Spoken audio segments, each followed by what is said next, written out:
I'm Luke Skywalker. I'm here to rescue you.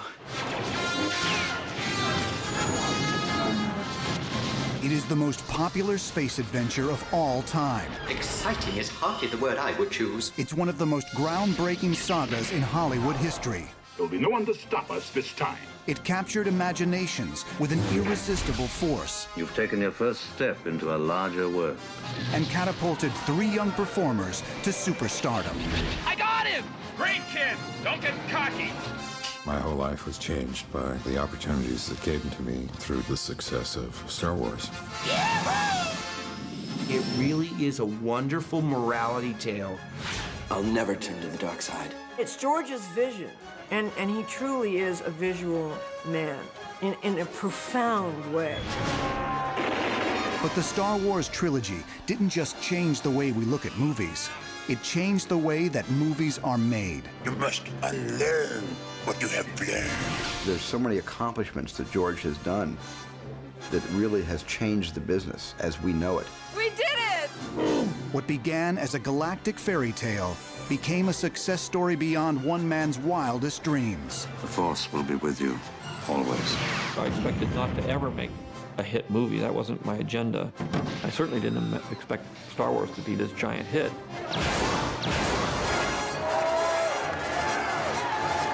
But it became such a phenomenon.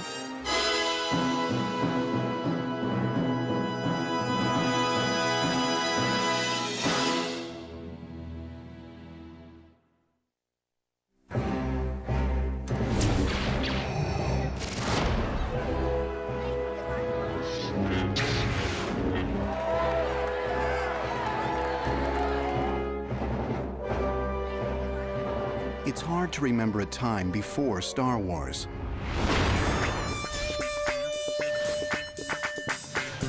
The world was different then. There were no cell phones or personal computers. The internet was years away. Even home video had yet to catch on. The space race was over. That's one small step for man. Americans felt deeply mired in the present. It was a time of economic inflation and rising oil prices. And the nation had grown cynical about its heroes and its leaders. Well, I'm not a crook. In our country, Watergate tore us apart. And then we had the Vietnam War on top of that, which was dividing the nation like nothing else had. It was a terrible decade of great storm and violence in our history. On the big screen, Hollywood's view was equally grim. The films of the early 1970s were gritty and often downbeat, a reflection of America's social and political upheaval. Instead of old-fashioned heroes, the screen was dominated by hard-nosed anti-heroes who broke all the rules. In the late 60s, the Warners, the Xanax, all the people that started the studios in the first place were retiring, and they were selling the studios to corporations. They were beverage companies and all kinds of they were in other businesses. They didn't know at all how to run a movie studio. All they know is if the marketing department said people want to see this, then you make that. So they started marketing pictures and studying the demographics and all these kinds of things, and they realized that there was a market for films made by young people for young people, because the young person was becoming a bigger part of their market. The studio system that lasted for decades had now collapsed, and Hollywood executives, desperate to connect with younger audiences, turned to film schools to find the next generation of movie makers. Action. It was in this atmosphere of change that gifted young directors like Francis Ford Coppola, Brian De Palma, Martin Scorsese, and Steven Spielberg brought a more personal sensibility to the screen. It was a state of confusion, and a lot of filmmakers got to make projects that they ordinarily wouldn't have gotten to make. And I got caught right in the middle of it. George was the kind of maverick from Northern California, an independent filmmaker who was always extremely proud that he had very few attachments to Hollywood.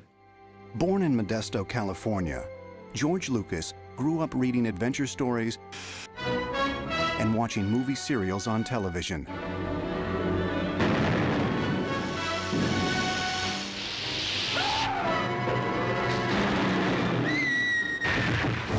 But it wasn't until college that his own dreams of filmmaking began to surface.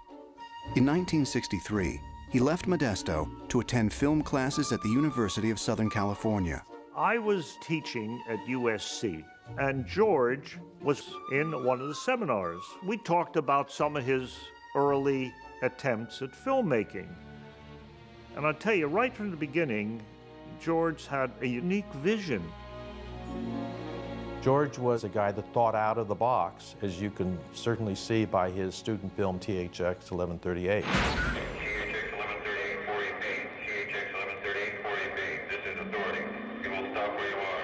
And he shot a film that was 20 minutes long. It was supposed to be 5 minutes. But he got a great deal of recognition and opened the eyes of the professors that kids could do something out of the box, beyond what the restrictions were. Lucas won acclaim for his technical skills and imagination as a storyteller. His interest in mythology and philosophy gave his work an added dimension. George's style was fantastic. Incredible. I don't care what he was doing, it just looked more personal than some of the other work. After graduating from USC, Lucas joined his friend Francis Ford Coppola in San Francisco, where in 1969, Coppola founded American Zoetrope, an independent film company. I came up with no intention of actually becoming successful, but I did have a very strong feeling about being able to be in control of my work and not having people tamper with it. In 1971, Lucas directed THX 1138, a theatrical feature based on his student film. But when Warner Brothers executives saw the finished product, they demanded Coppola return the $300,000 the studio had advanced to develop THX and other projects. The fledgling company imploded, and Lucas had to find work elsewhere. He decided to take matters into his own hands and start his own company, Lucasfilm Limited. For his first project under this new banner, Lucas chose American Graffiti, an affectionate look at teenage cruising in the early 1960s. I'm a ready Teddy. Well, get bent, turkey. Produced by Universal Studios, it was loosely based on his own experiences as a car enthusiast growing up in Modesto. I had gone from being extremely experimental and hard-edged, and then really taking up a challenge that Francis gave me. I bet you can't do just a silly comedy, you know, kind of warm and fuzzy comedy. So, okay, I'll try that. The film was shot in just 28 days for under $1 million. Co-producing was another USC alumnus, Gary Kurtz. Toward the end of the post-production on American Graffiti, we organized a screening at the North Point Cinema in San Francisco. And we felt the reaction to the film was quite positive. But Ned Tannen from Universal was very upset. He said, you shouldn't be showing it to an audience at this stage, and we were totally flabbergasted. My first film they didn't understand, and they meddled with it after it was all finished. Same thing with my second film. The corporate entity came in and jerry-rigged with it, cut 5 minutes out. But even before the release of American Graffiti, George Lucas's imagination was pointed at the stars. All during this time, he was talking about the fact that he would like to do a Flash Gordon kind of 1930s space opera, and he started working on that in earnest. And people said, well, all things to pick. Why in the world would you do that? I said, well, you know, it's fun to make films for young people. It's a chance to sort of make an impression on them. I want to do this. With his galactic fairy tale, Lucas hoped to reinvent a classic genre. Among his influences were the writings of scholar and educator Joseph Campbell, in which he explored the origins of myth and world religions. When Lucas was writing the script of Star Wars, he was heavily interested in Joseph Campbell. What Joseph Campbell was interested in was to see the connections between myths, the myths of different cultures, to try to find out what were the threads that tied all these very disparate cultures together. I did research to try to distill everything down into motifs that would be universal. I attribute most of the success to the psychological underpinnings, which have been around for thousands of years, and the people still react the same way to the stories as they always have. George is nothing if not a good reporter. And when he sets out to do his work, he starts reporting from the best sources he can gather. He brought Campbell into the process of looking at his work on Star Wars and saying, is this right? Am I getting it down? Is this the right emphasis? Is this the right character? Joseph Campbell said to me, the best student he ever had was George Lucas. Like such epics as The Odyssey, Beowulf, and The Legend of King Arthur, Star Wars drew from a shared pool of mythic archetypes. You have the youth who's on the adventure that you can identify with. You have the swashbuckler, and you have the damsel. She may not sort of have the reactions that are conventional, however, she is in distress.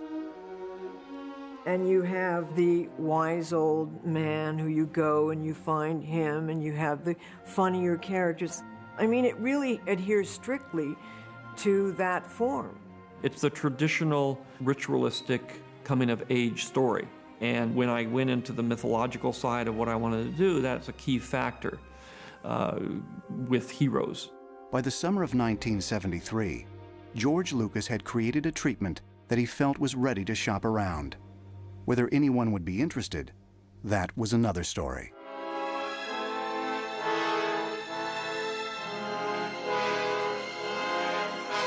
The most successful science fiction film up to that point was 2001. And successful then was that it made about $24 million or something like that. Most hit science fiction films would make about $16 million, which was the Planet of the Apes films and that sort of thing. But most science fiction films would make under $10 million. I mean, there's no reason to think that it would do any different.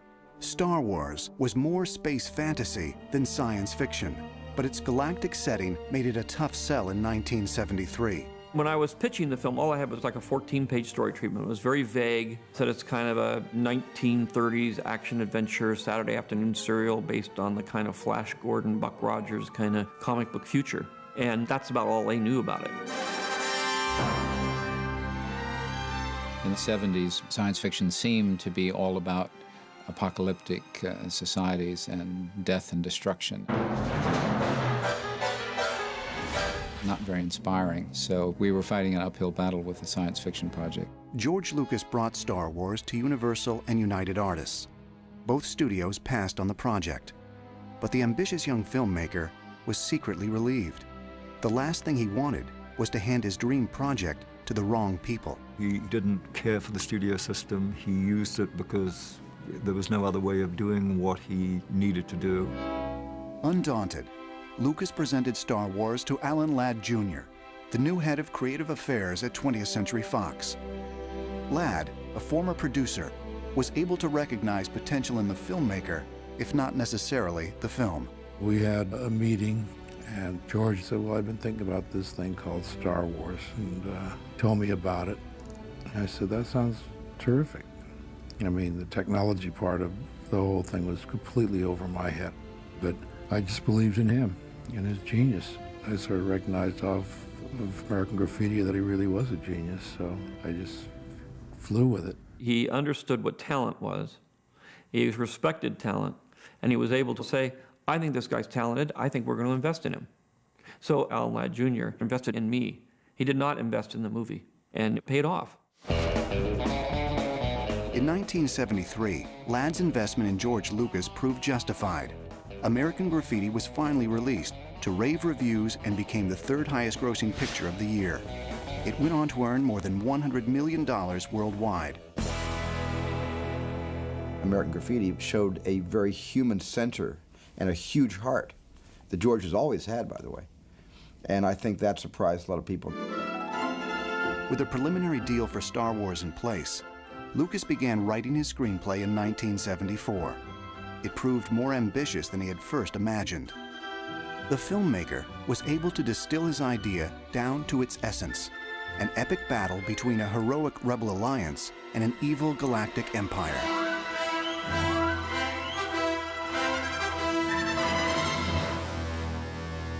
The chief villain, Darth Vader, was there practically from the start, but it took time to come up with Star Wars' three main heroes: a plucky young princess named Leia Organa, the fearless Corellian smuggler known as Han Solo, and most important, an idealistic farm boy whose original name was Luke Starkiller.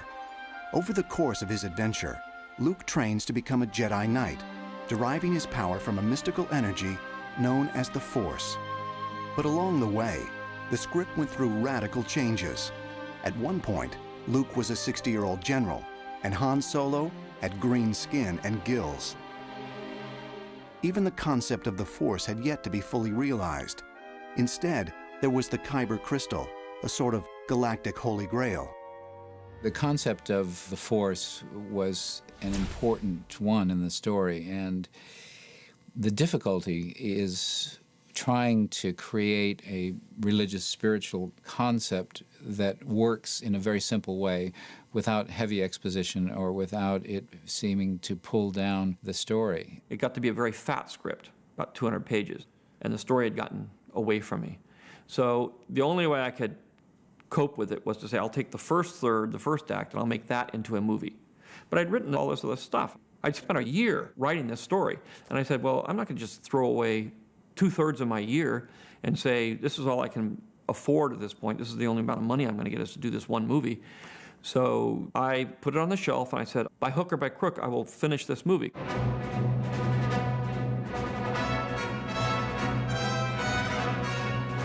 But Star Wars wouldn't be cheap. To get the Fox board of directors to approve the necessary budget, Lucas needed something dramatic. He hired Ralph McQuarrie, a conceptual design artist who had worked for Boeing. I'd seen some of his paintings, and I thought he was really brilliant. I had said, look, I want you to do some paintings of these scenes that I've done so that the studio can get a picture of what it is I'm talking about. When I turned in the script, I had about 5 or 6 drawings that I turned in with it also to say, this is what it's going to look like. He had a concept for a big, spectacular visual, and it didn't come across in the script. So I tried to give it scale, juxtaposing the tiny little figures with the great, spectacular backgrounds. George would say, don't worry about how we're going to do it. We just want to see an impression of what the scenes would look like on the screen.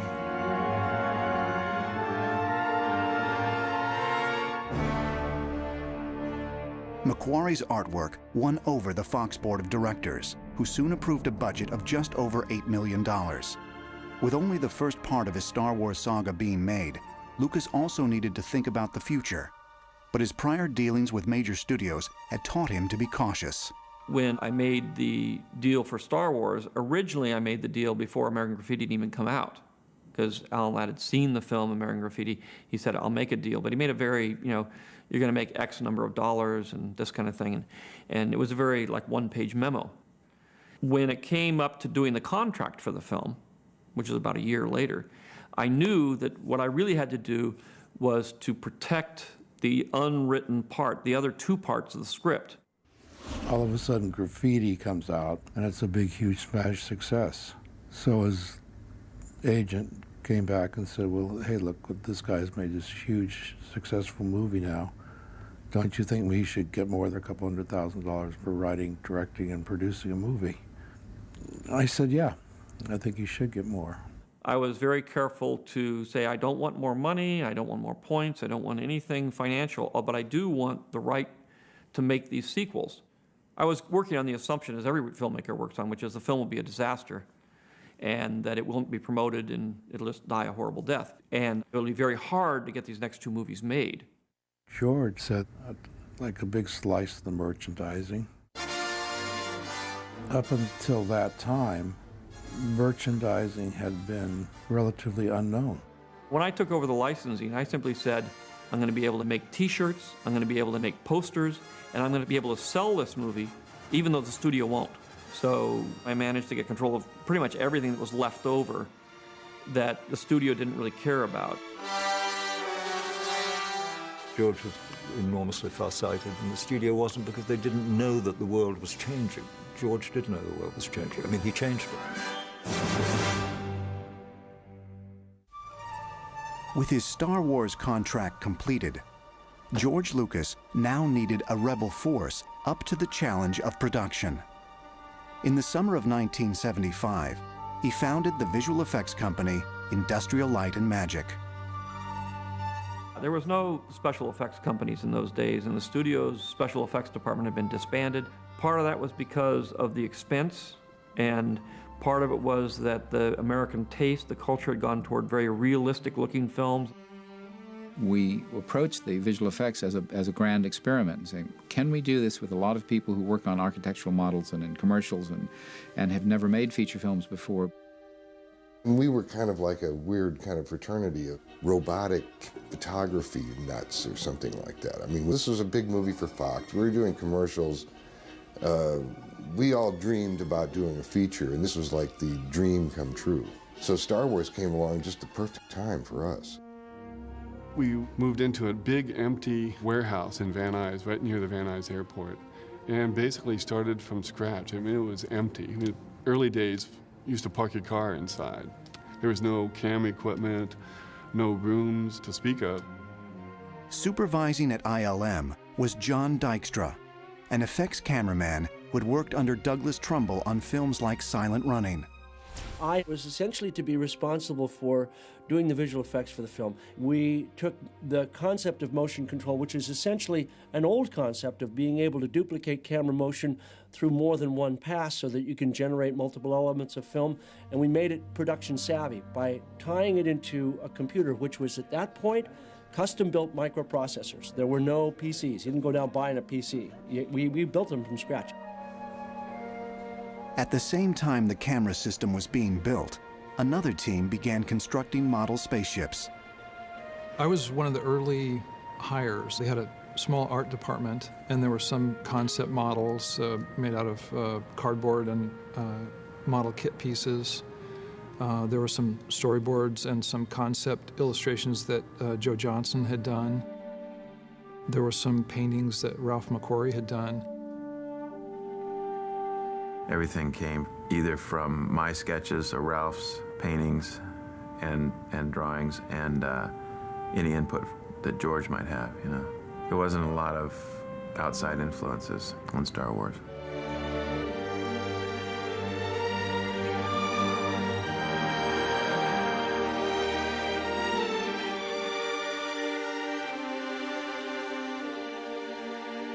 George wanted it to look like you could actually see the rivets, so you could see the logic of how it was made.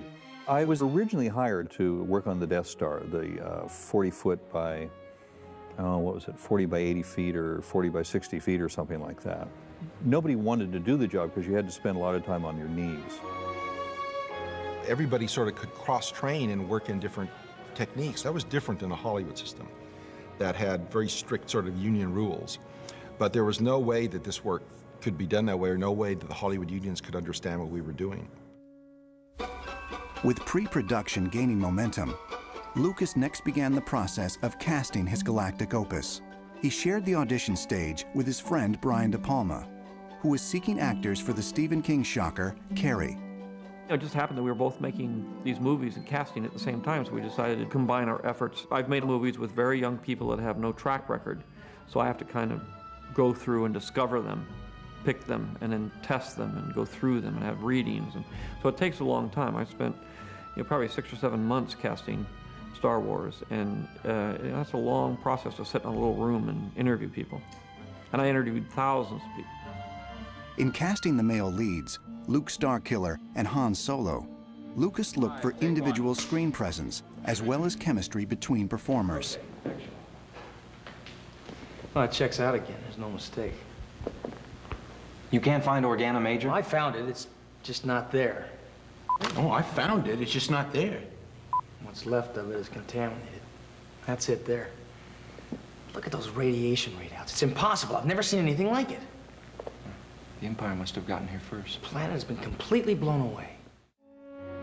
For the pivotal role of Luke, Lucas needed an actor who could project both intelligence and integrity. Yeah, well, she's part of the royal family. They don't get anything out of her. She knows the power of mind control. She's part of the royal family. They won't get any information from her. She knows the art of mind control. 24-year-old Mark Hamill was a familiar face on television. A newcomer to films, his wholesome, easygoing manner fit the part perfectly. I can remember a line from the screen test, which I don't think ever will leave me. And Luke says, but we can't turn back. Fear is their greatest defense. I doubt if the actual security there is any greater than it was on Aquilai or Sullust, and what there is most likely directed towards a large-scale assault. Fear is their greatest defense. I doubt if the actual security there is much greater than on Aquilai or Sullust, and what there is most likely directed towards a large-scale assault. And I read that line, I thought, who talks like this? So I just did it sincerely. Well, how many more systems have to get blown away before you have no place to hide and are forced to fight? Don't you realize what's going on? Kid, you take the glory and the good intentions. I'll take the reward. The role of Han Solo needed someone older, with a more cynical edge. What's that little droid carrying that's so blasted important? What's the little droid carrying that's so important? Harrison Ford had worked with Lucas on American Graffiti, but because the director initially only wanted new faces, he was not allowed to audition. Wait a sec, do I have to sit up to get in the right? Instead, he was brought in to feed lines to the other actors. I was given sides and asked if I would help read the other actors. It became my task to explain to the other actors who were coming along just what it was that these sides were meant to be about. They're gonna follow us, they'll destroy your hidden bases, they'll destroy the whole system. Right, I know they'll follow, and they'll bring the Death Star too. Lucas may have been reluctant to use Ford at first, but the actor won him over by giving Han a mix of mercenary swagger and world weariness. All right. Well, what was so clear was what the idea was of the character relationships. Mark was the callow youth, and I was the smartass, and we each had a clear section of turf to explore. The planet's totally blown away. It would have taken 1,000 ships with more firepower than I've ever seen to do that. If the Empire had a new weapon that could do this, I'd know about it. I'd have heard something. Well, you know about it now. The enemy's on the move. We haven't much time. Well, I brought you here. Now what? We've got to find the rebels. What we're carrying belongs to them. Their bases are very well hidden, son. All the power of the Empire can't find them. You know where they are? No, not anymore. Well, I'm not going to take you on an impossible chase across the galaxy. Virtually every young actress in Hollywood tried out for the part of Princess Leia. Although the character was the same age as Luke, as a leader of the rebellion, Leia needed to project a confidence beyond her years. The plans and specifications to a battle station with enough firepower to destroy an entire system. Our only hope in destroying it is to find its weakness, which we will determine from the data I stored in R2. Now, our only hope in destroying it is to find its weakness, which we'll do from the data I stored in R2. Okay, now we captured the plans in a raid on the Imperial shipyards, but we fell under attack before I could get the data to safety, so I hid it in R2 and sent him off. When R2 has been safely delivered to my forces, you get your reward. What? You have my guarantee.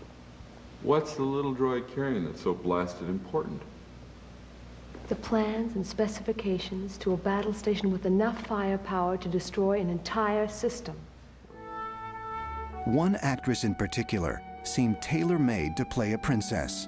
As the daughter of actress Debbie Reynolds and singer Eddie Fisher, Carrie Fisher was the product of Hollywood royalty. She had no trouble conveying the self-assurance needed for Leia Organa. I met with Brian De Palma and George, and Brian did all the talking, because George didn't talk then. There were incredible actresses that were my age that were being considered for this role, so I didn't think I would get it. But our only hope is to destroy it before it destroys us. Look, hiding is useless now. With the Death Star, they'll continue to go on destroying systems until they found us. We have no alternative but to process the information and use it while there's still time. I got it with the proviso that I went to a fat farm and that I lose 10 pounds. And that I think they were hoping it was going to come out 5 here and 5 here. And my character was someone who was feisty and all of that. But I felt myself to be a bit of that, too. So it would have been unlikely that I would be cast as a shrinking Violet. He cast us to type in a way. Lucas's decision to hire unknowns went against the advice of his friend Francis Ford Coppola, who had cast The Godfather with stage and screen stars. 20th Century Fox was also concerned about Lucas's choice of actors. He came in and said, these are the 3 unknown people that I want to go with. And I figured we've gone down this far on the road, he knows what he's doing. I'd be lying if I said that, oh my God, Harrison's perfect, and Carrey's perfect, and Mark is fantastic. No, I was very nervous about the cast.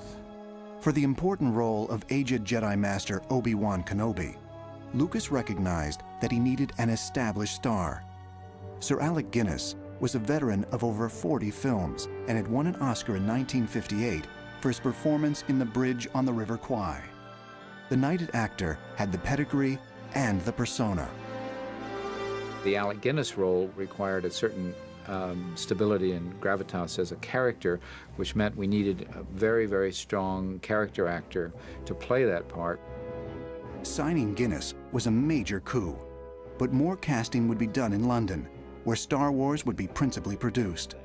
Unlike Lucas's home base of Northern California, London provided access to the kind of massive sound stages needed for Star Wars' ambitious sets. The location also gave Lucas access to Britain's top production talents.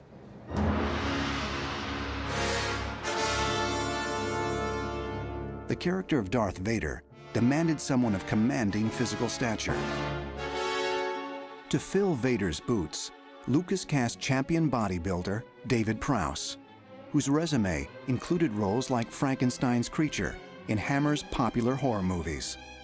As Vader's evil accomplice, Governor Tarkin, another Hammer alumnus was cast, 63-year-old Peter Cushing. Best known as the methodical Professor Van Helsing in Dracula, Cushing was the perfect choice to portray the Death Star's icy chief administrator. For the part of Chewbacca, Han Solo's towering Wookiee co-pilot, Lucas and Kurtz had to look outside normal casting channels. But at 7 feet 3 inches tall, it was no stretch for Peter Mayhew, who had been working as an orderly at a Yorkshire hospital. I sat down on one of the sofas, waiting for George. The door opened, and George walked in with Gary behind him. So naturally, what did I do? I'm raised in England. As soon as someone comes in through the door, I stand up. George goes, and virtually turned to Gary and said, I think we found him. Finding the right performers to portray robots was even more of a challenge. Production designers had constructed an assortment of robots and androids to populate the Star Wars universe.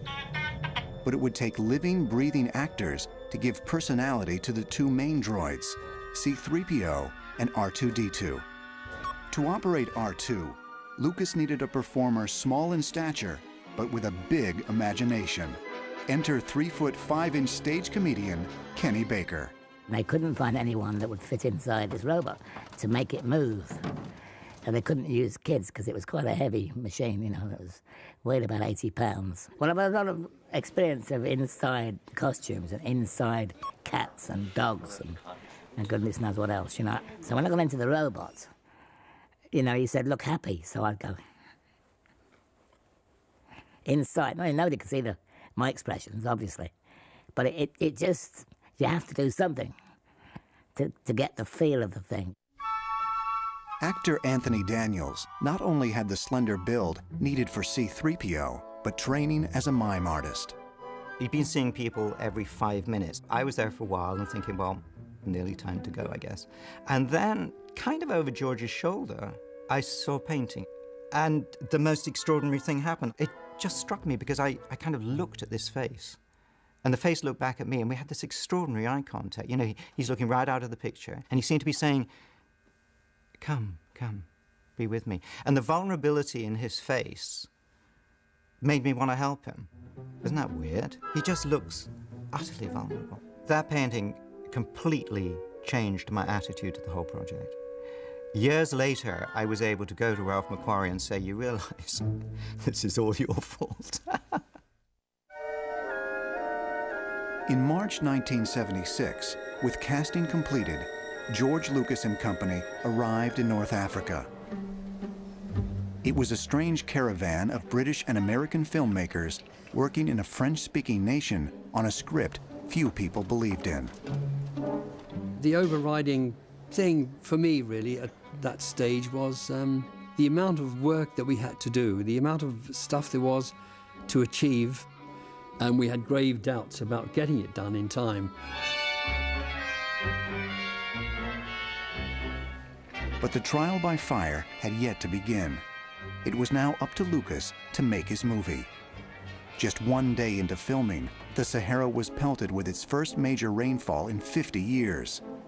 We were going out there to shoot on the salt flat. I came out in the morning and the rain was going horizontally down the street this way. I thought, my God.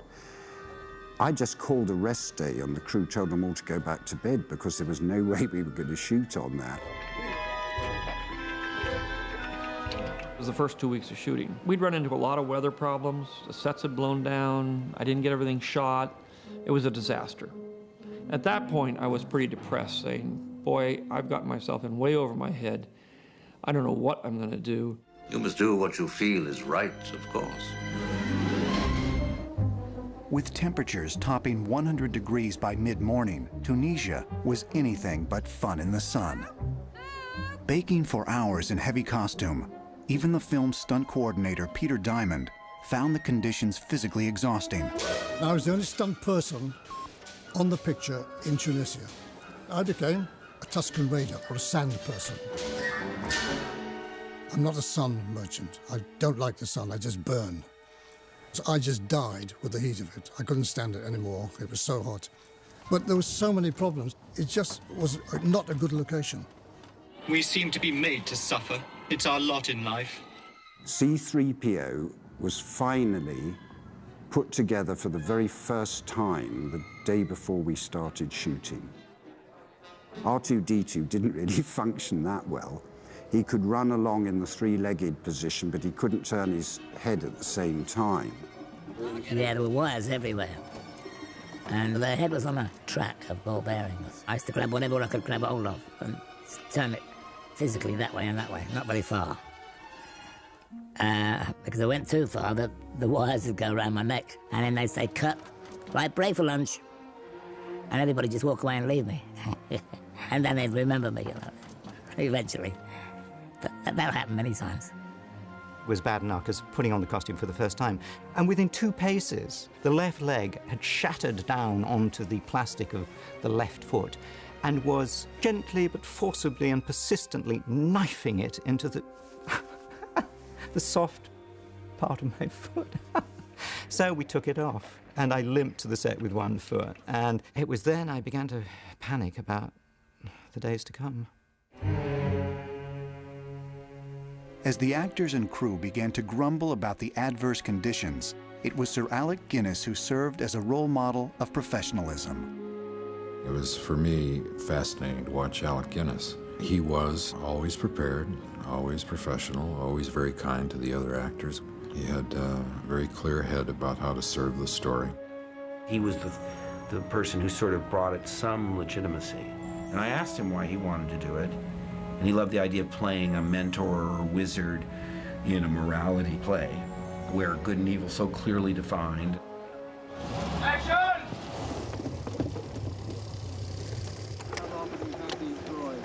3 or 4 seasons? They're up for sale if you want them. Let me see your identification. You don't need to see his identification.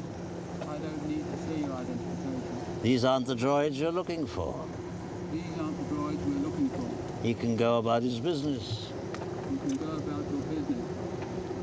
Move along. Lucas, meanwhile, was up to his neck in malfunctioning props, electronic breakdowns, and other production woes.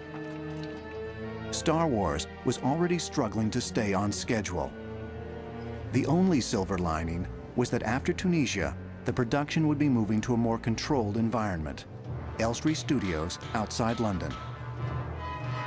The stages at Elstree were among the largest in the world, and the sets, now finished after months of construction, were just as impressive. And for the first time, the entire Star Wars cast was together. That was almost like a whole separate movie. It was like getting a whole fresh start, and it was all new, really. We were all very different ages.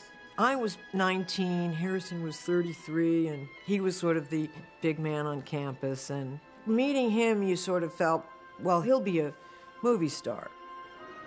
Costumes, makeup, robots, and aliens were all ready to go. I put that mask on, and Chewie transformed me. I transformed. The attitude was different. The walk was different. Chewie turned on. Do the scenes, come back, take the mask off. Peter was back. Action. That old man's mad. You said it, Chewie. Boy, where did you dig up that old fossil? Ben is a great man. Yeah, great at getting us into trouble. I didn't hear you give any ideas.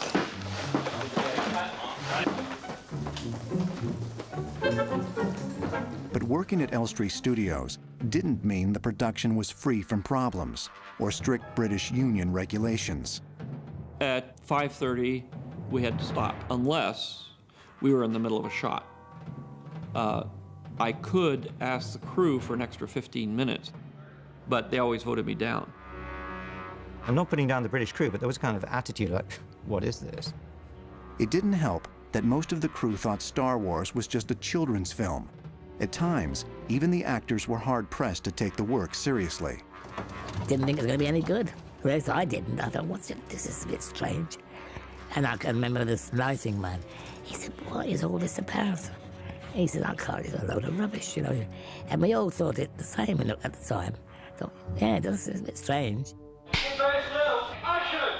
There's a princess with her hair and weird buns on the side and a giant in a monkey suit or something. I mean, it was weird. It was very, very weird. No more adventures. I'm not getting involved. Don't you call me a mindless philosopher. You have laid a lot of grease. Fine! I'm going to regret this. It was tough dialogue to say. So I think I got, Governor Tarkin, I thought I recognized your foul stench, which, you know, I don't know about you, but I'm always talking like that. Governor Tarkin, I should have expected to find you holding Vader's leash. I recognized your foul stench when I was brought on board. Charming to the last. We used to say you can type this stuff, but you can't say it. George didn't really like being in London, I suppose, is the best way to say it. He doesn't like being away from home. He's not the most gregarious person in the world. He had some clashes with the cameraman. Gil Taylor was a very old-school cameraman, very crotchety. George, coming out of low-budget filmmaking, was used to doing a lot of things himself. So George would say things like, well, put a light here, and Gil took offense at that kind of thing. He says, that's not your job, son. You tell me what you want to see, and I'll do it the way I think is best to create what you want to see. It was a clash of style of working. 327, take 4. We're coming up on Alderaan. You know, I did feel something. I can almost see the remote. That's good. You've taken your first step into a larger world. Lucas also became frustrated that the costumes, sets, and other production elements weren't living up to his vision for Star Wars. The compromises required, due to the film's budget, plagued him on an almost daily basis. What was disappointing would be the cantina sequence. It was really imaginatively described. And then you go in there, and it looks like the Nutcracker Suite. You know, there's a frog guy and a mouse girl and a giant cricket at the bar. It was really disappointing. But, you know, George says, don't worry, we're going to fix all of this. We didn't see anything of what was ended up on the screen. So, you know, when they blew my planet up, I was looking at a guy going like this against a board with a circle on it. I mean, it was funny. Proceed with the operation. You may fire when ready. What? Dantooine is too remote to make an effective demonstration. We will deal with your rebel friends soon enough. No. Bang! And you call yourselves humans? George never talked. It was sort of, we felt he wanted us to hit our marks and magically accommodate our dialogue. And he lost his voice at one point, and we didn't know that for days. And we wanted to get him a little board where it said, faster and more intense. That was his main direction. He just wanted us to speed through it. George is notorious for saying, after a take, do it again, faster, more intensity. He certainly said to me, it's terrific, Tony, can you do it again faster? But that's it, I didn't get more intensity. I don't think 3PO with more intensity would be bearable, do you? I said all systems have been alerted to your presence, sir. The main entrance seems to be the only way in or out. We all had to fill in a lot of the blanks. It was more a matter of if we did something he didn't like, he'd tell us, rather than telling us what to do. I think George likes people. I think George is a warm-hearted person. But he's a little impatient with the process of acting, of finding something, And he thinks it's there. It's right there. I wrote it down, Just do that. Sometimes you can't just do that and make it work. He's really focused on what he's trying to do and get everything right, and is the smoke right, and the squibs go off right, and we're just taunting him mercilessly. Carrie and Mark have a wicked sense of humour. Carrie was very young, and Mark was very young. So they were the junior division, and they were always larking about on set. So it kept us in stitches. I got one outfit for the first movie, and as George taught me, there is no underwear in space. Instead of that, there is gaffer tape. So I was taped down. And I used to say we should just make up a contest on the call sheet as who's going to rip it off. But we didn't do that. And we were all goofing around and trying to make George crack, because he really looked like he was ready to burst into tears, and you try and cheer him up.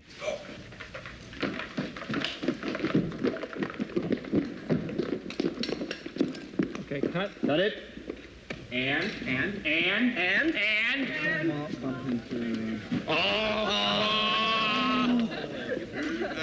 The mic was in frame. The mic was in picture. The mic was in picture. The mic was in picture. Everyone back to first position. The sound department has to pay him. That to him was really inappropriate humor at the time, because I'm sure he's in the zone and he's seeing what he wants to do, and we're just like actors trying to stave off boredom because, we've been in the trash compactor all morning. Ready, and action! What happened? I don't know, it just disappeared. I got a really bad feeling about this. But it is amazing what you can do when you have a vision, when you have an ambition, and when you can bend other people's will to your desire. And the thing that kept it focused towards the ambitions was George's vision and his passion for the idea.